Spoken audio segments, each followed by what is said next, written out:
CC on RAB 14 Jamalpur camp অদ্য 11 জুলাই 2025 তারিখ ভোর 4টার দিকে গোপন সংবাদের ভিত্তিতে জানতে পারি যে শেরপুর জেলার নালিতাবাড়ি থানাধীন সীমান্তবর্তী এলাকা হতে পিকআপ যোগে মাদক কারবারিরা ভারতীয় বিদেশি মদ বিক্রয়ের উদ্দেশ্যে ঢাকার উদ্দেশ্যে রওনা করিয়াছে।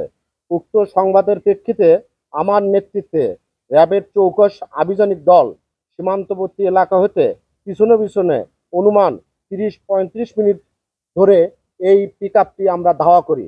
ধাওয়া করার এক পর্যায়ে উক্ত পিকআপটি শেরপুর জেলার নালিতাবাড়ি থানাধীন পশ্চিম চাঁদগা গ্রামের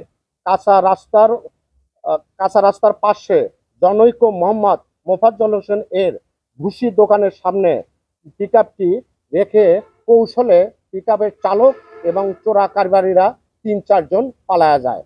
আমরা তাদেরকে তৎক্ষণাৎ গ্রেপ্তার করার চেষ্টা করি, কিন্তু তাদেরকে না পেয়ে স্থানীয় লোকজনের উপস্থিতিতে আমরা এই পিকআপটি এবং পিকআপে থাকা 260 বোতল ভারতীয় মদ আমরা উদ্ধার করতে সক্ষম হই, যার আনুমানিক মূল্য পিকআপ সহ এই ভারতীয় মদের আনুমানিক মূল্য 27,72,000 টাকা হইবে। এই চোরা কারবারিদের বিরুদ্ধে আইনগত ব্যবস্থা প্রক্রিয়াধীন এবং চোরা কারবারিদেরকে ধরার জন্য র্যাবের পক্ষ থেকে সাঁড়াশি অভিযান অব্যাহত রয়েছে। আসলে তারা কৌশলে পালায়ে গেছে, আমরা চেষ্টা করছি, তবে তাদের আইডেন্টি আমরা পেয়েছি। এই কারণে গাড়ির মধ্যে তাদের ড্রাইভিং লাইসেন্স এবং আমরা আমাদের গোপনীয় তথ্য অনুসারে কারা এটা করতে পারে মোটামুটি আমরা এটা জানতে পেরেছি।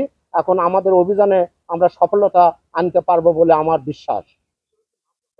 ইনশাল্লাহ এগুলো বিষয়ে মামলা হবে, কারণ যেহেতু ট্রাক সহ আমরা পেয়েছি, ট্রাকের যে ড্রাইভার, চালক এবং যারা ছিল চোরা কারবারিরা, তাদের বিরুদ্ধে মামলা হবে।